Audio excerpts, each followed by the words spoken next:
네, 시청자 여러분, 구독자 여러분, 100원, 200원 후원해 주시는 후원자 여러분께 깊은 감사의 말씀을 드리면서, 저는 뭐 몇만 원, 몇십만 원, 뭐 심지어 정치 유튜버들이 1억 넘게 후원을 받는 것보다 100원, 200원 후원 받는 게 더 소중하다고 생각하기 때문에 더욱더 노력 정진하겠습니다. 그리고 이제 이 동영상을 보시는 분들은 구독 한 번만 눌러주시면 뭐 더 이상 바랄 게 없겠습니다. 그리고 오늘은 집에 가다가 방송을 켰는데요.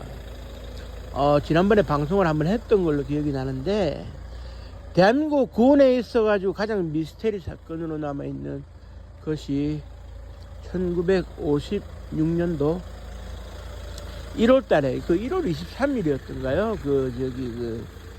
서울 원효로에서 출근길에 이제 실탄 2발을 맞고 사망을 하게 되는, 현장 즉사를 하게 되는 김창룡 장군 암살 사건. 이게 당시에 서울지구 병사구 사령관이었던 허태영 대령이 쏘아가지고 이제 허태영 대령이 사형을 당했습니다만은, 실질적인 배후가 어디에 있느냐, 저는 그렇게 생각합니다. 실질적인 배후를 먼저 말씀드리면, 당시에 이제 서대문 경무대라고 불렀던 서대문에 살고 있던 만성 이기붕 국회의장이 배후에 있지 않을까 하는 그런 이제 제 결론을 내려봅니다. 왜 그러냐면은, 일단은 김창룡 장군이 사라지면 제일 이득을 볼 수 있는 사람이 방아쇠를 당긴다고 볼 수가 있는데요. 그때 당시에 김창룡 장군이 사라짐으로 해서 제일 이득을 본 게 이제 누가 봐도 이제 만성 이기붕 의장이다. 저는 그렇게 보기 때문에 그런 거예요. 이게 이제 어떻게 되느냐 하면, 조금 설명을 드리면, 김창룡 장군은 1916년생으로서 창군 당시에 육사 3기생으로 들어가게 되는데요.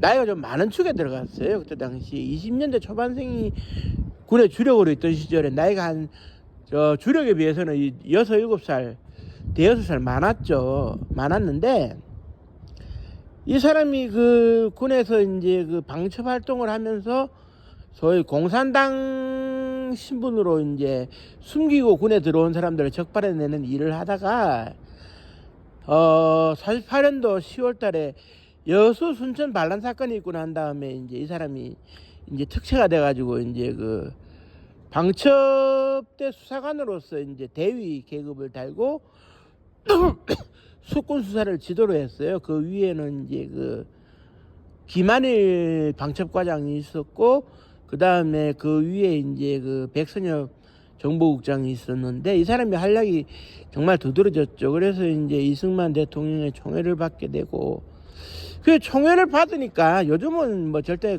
생각할 수 없겠습니다만은, 한국 전쟁 당시에도 뭐 야전에서 싸운 건 아니에요.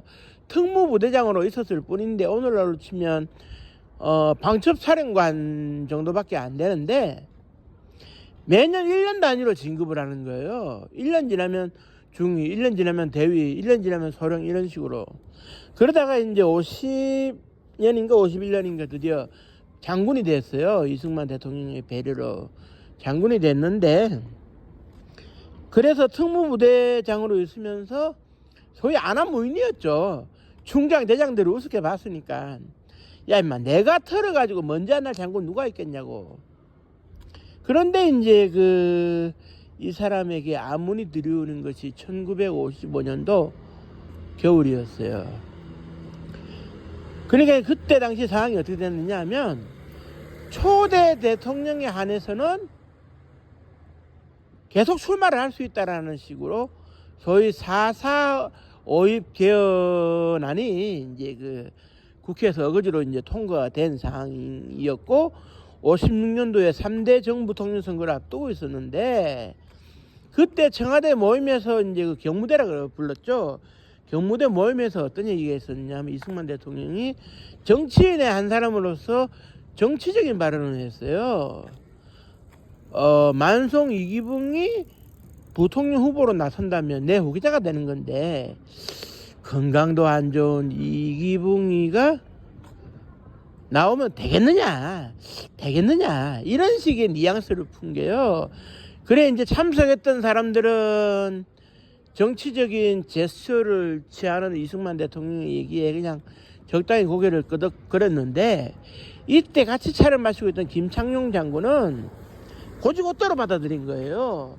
아, 저기 이승만 대통령께서 만송 이기붕 의장을 후계로 생각하지 않고 있구나. 그러던 차에 이제 잘생기고 헌칠한 미남이었던 인기 있었던 주미대사 양유찬 대사, 이 사람을 후계자로 세우려고 하는 건 아닐까. 그래가지고 김창룡 장군이 이제 자기 혼자서 양유찬 대사의 아들을 만나면서 양유찬 대사가 부통령이 될 수 있도록 이렇게 좀 선을 쓴 것 같아요. 그러는 과정 속에서 어떤 일이 이제 벌어지느냐 하면, 당연히 이제 이승만 대통령의 얘기를 고지고대로 듣는 김창룡 장군이, 특무부대장이 만송 이기붕 의장의 부통령 출마를 막아야 되겠다, 이런 생각을 하게 된 것 같아요. 그런데 여기서 어떤 일이 딱 벌어지느냐, 군대에서 원면 사건이라는 거에 보고가 돼요. 이 군대에서 각종 수사를 총괄 책임지고 있는 사람이 김창룡 장군인데 당연히 보고가 되지 않겠습니까?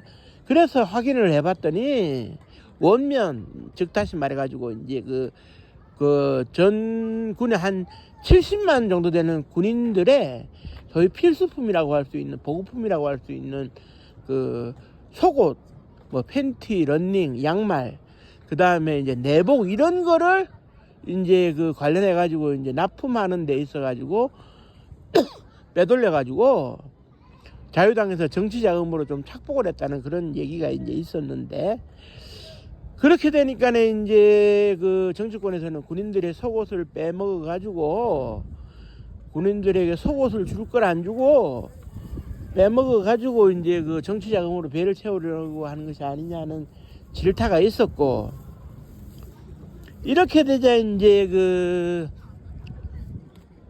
정치 자금의 종착역으로 생각이 되어지던 만송 이기붕 의장 입장에서 어쨌든 이 사건은 덮어야 되기 때문에, 적당한 선에서 덮을 수 있어야 되기 때문에 김창룡 특무부대장한테 제대로 수사를 하지 말 것을 요구를 합니다. 그런데 이 사건을 제대로 수사를 하면 만송 이기붕의 비리가 만천하에 드러날 수 있고, 만송 이기붕의 부통령의 꿈은 좌절될 수 있겠다라고 생각을 한 김창룡 특무부대장이 제대로 수사할 것을 지시해가지고 수시로 보고를 받습니다. 그러니까 이제 불안 초조해진 이기붕 의장 입장에서는 이 자식 봐라, 내가 그렇게 나서서 부탁을 했는데 말이지 딴소리 하고 있네, 이거 안 되겠는데. 그래 이제 제가 확인한 바에 따르면 허태영 대령이 원효로까지 타고 갔던 지프차의 경우에도 만송 이기붕 의장의 직계 국회의원이었던 도진희 의원이 빌려준 것으로 이렇게 드러났거든요. 뒤에 도진희 의원은 구속이 되는데, 그래 이제 허태영 대령 같은 경우에는 그때 당시에 하수인격으로 이제 실행에 가담을 했습니다만은 병사고 사령관이었어요. 그러니까 이제 쉽게 말해서 이제 그때 당시에는 병무청이 없었고요. 병무청은 1972년도에 박정희 대통령의 공약 사항으로 이제 올바른 병무 행정을 위해서 설치가 됐고, 그전에는 이제 병사구 사령부라고 불러가지고 지금으로 치면 서울지방병무청장에 해당됩니다. 그래서 현역 대령이 이제 사령관을 맡아가지고 징병을 담당하고 있었는데, 이 허태영 대령이 평소에 자신의 직속 상관이기도 했던 김창룡 장군이죠, 장군 소장을 아니 꼽게 생각하다가 이제 도진희 의원하고 이제 어울리면서 만송 이기붕 의장도 만나게 되고 하니까 방아쇠를 당긴 게 아닌가 추측이 되어지고, 결정적으로 그럴 수밖에 없는 게 원면 사건 수사가 제대로 이제 이승만 대통령이 보고가 되면 노발대발하는 이승만 대통령이 만송 이기붕을 가만둘 리가 없죠. 그런데 결정적으로 저는 거기에 대해 가지고 신빙성을 줄 수밖에 없는 이유가, 그 허태영 대령이 차를 가로막고 지프차로 가로막고 별 2개 계급장 그 별판이 달린 그 김창룡 장군이 타고 있던 지프차로 달려들어가지고 김창룡 장군에게 2발을 쏴가지고 명중을 시키고 이제 암살을 했는데 도망을 갔죠. 그런데 여기서 어떻게 되느냐? 김창룡 장군이 쓰러지는 그 순간에 가슴 속에 이제 그 손에 딱 쥐고 있었던 보고서 문서가 하나 있었는데, 이게 그날 그 아침에 조례가 끝나면 경무대로 곧바로 들어가 가지고 옥인동에서 곧바로 이제 그 경무대가 가까우니까 들어가 가지고 이승만 대통령한테 보고할 내용의 문서, 즉 다시 말해서 원면 사건 수사 결과 보고서였어요. 그래 이게 보고가 되면 정치 자금을 떼먹는데 총괄적 책임이 있을 것으로 여겨지고 있는 만송 이기붕은 완전 코너에 몰리는 상황이 되는 요 질에서 이제 그 김창룡 장군이 이제 사망을 하고 보고를 못하게 됐으니까. 그리고 이제 그 권력 다툼 속에서 어떻게 되느냐, 제가 그 당시 얘기를 들었는데요. 새벽에 이제 아침에 깨가지고 이제 이승만 대통령한테 이제 김창룡 장군이 암살당했다는 보고를 받고 그 옥인동 특무대장실에 시신이 이제 놓여져 있었는데, 그 프란체스카 여사는 옷을 갈아입고 이제 왔는데 이승만 대통령은 잠옷바람에 외투만 걸치고 왔어요. 그래 이제 비통에 있는 그 특무부대 참모들한테 얘기를 한 거죠.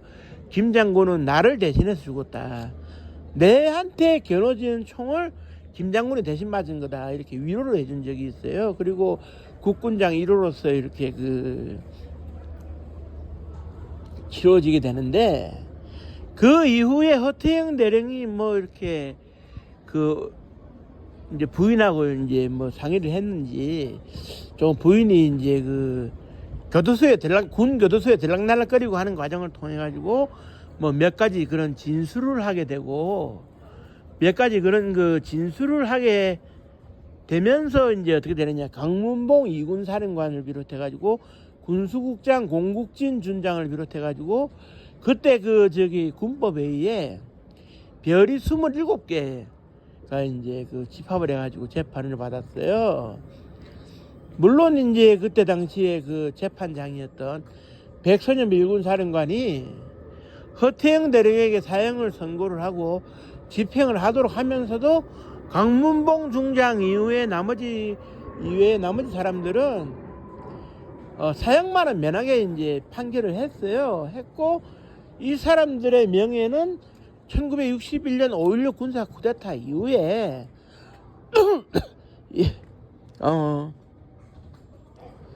이분들과 적극 교류를 한 바가 있었던, 군 시절에 적극 교류를 한 바가 있었던 국가자원 최고의 여장 박정희 장군이 이 사람들의 명예를 회복시켜 줬어요. 물론 뭐 자기하고 이제 원수지간이라고 할 수 있는 김창룡 장군의 명예도 지켜주면서 배후에 있을 것으로 의심을 받았던 강문봉, 공국진 장군 같은 사람들을 다 그렇게 또 명예회복을 시켜주면서 적당한 선에서 봐주는 이제 판단을 한 것 같아요. 하지만 분명한 것은 그때 당시에 그런 뭐라 그래야 됩니까? 원면 사건 수사 결과가 아마 그날 정상적으로 이승만 대통령한테 보고가 됐으면 만송 이기붕 의장의 위치는 달라졌을 거다라는 점을 고려해 봤었을 때, 결국 소위 이런 표현은 좀 죄송합니다만은 그때 당시 표현으로 김창룡 장군이 나가리가 되면 웃을 수 있는 사람은 뭐 당연히 이기붕 의장밖에 없는 거죠. 그렇다면은 유일하게 웃을 수 있는 사람이 이기붕 의장이라면 당연히 이기붕 의장을 의심해 볼 수밖에 없는 거 아니겠습니까? 거기에다가 김창룡 장군의 암살 사건 이틀 뒤에 양유찬 주미대사가 나는 부통령의 꿈이 없다라고 이제 공식 인터뷰를 하는 걸 보면 뭔가 그 양유찬 주미대사하고 이기봉 국회의장 간의 그 권력 암투 속에서 저희 줄을 잘못 선 그런 그 김창룡 장군이 이승만 대통령을 위한답시고 이렇게 하다가 이렇게 희생을 당한 거 아니냐, 나는 이렇게 이제 보고 있고요. 그 이후에 이제 떨어지긴 했습니다만은 이기봉 의장이 2번에 걸쳐서 부통령 후보로서 승승장구를 했다. 사실상 2인자 자리는 굳힌 상황이 됐다라는 것을 보더라도 허태영 대령에게 용기를 북돋아 주고 엉덩이를 두들긴 사람은 역시 이기봉 의장이 아닐까. 그리고 그 중간다리 역할을 도진희 의원이 하지 않았나, 저는 이제 그렇게 생각을 하거든요. 그 무수한 권력 갈등이, 군내 권력 갈등이 있었던 건 사실이지만 그때 그 27개에 해당하는 별들, 아까 말씀드렸던 강문봉 장군이나 그 공국진 장군이 이런 사람들은 전혀 관련이 없고요. 감정적으로 이제 김창룡 장군하고 대립을 했지만 그냥 그 위치만 유지하고 있으면 되는데, 아무튼 이것은 결과론적으로 보면은 이승만 대통령이 너무 이제 김창룡 장군을 총애를 해서 이제 벌어진 일이긴 하겠습니다만은, 그리고 김창룡 장군이 특무부대장직에서 나가리가 되고 죽고 난 이후에 군이 정치적으로 더 안정됐다는 얘기를 듣는 걸로 봤을 때 이게 참 오묘하다는 생각은 들어가는데, 아무튼 뭐 그런 권력 다툼이 있었다, 저는 그렇게 봐지고요. 그래도 이제 방공을 무기로 해서 군에서 군 숙청 작업을 단행해 가지고 공산주의의 붉은 색채를 완전 뿌리 뽑은 데 대해 가지고는 김창룡 장군을 높이 살만합니다. 다만 그분의 친일 행적과 관련돼 가지고 일본군 그 헌병 중사 출신이라는 이력 때문에 대전 현충원에 묻히는 게 올바르냐 아니냐의 문제는 군에서 평가를 할 일이고 역사학자들이 평가를 할 일이에요. 그거를 이제 묻힐 자격이 된다 안 된다를 제가 판단하지는 못하겠습니다. 제가 판단하지는 못하겠고 공식적인 판단이 있어야 되겠죠. 그렇게 이제 경력을 다 따진다면 장군들 중에서 일본군 경력이 있음에도 그 현충원에 묻혀 있는 사람들은 다 자격 조건에서 문제가 될 수는 있겠죠. 그거는 국방부에서 엄격한 판단을 역사학자들하고 좀 해주기를 바랍니다. 예, 오늘은 김창룡 장군 암살 배후에 대해서 만송 이기봉 의장이 있을 것 같다라는 주제로 얘기를 해드렸고요. 네, 요즘 날씨가 좀 이렇게 변덕이 심한데 환절기에 감기 조심하시고 구독 한 번만 눌러주시고 가주시면 고맙겠습니다. 감사합니다. 고맙습니다.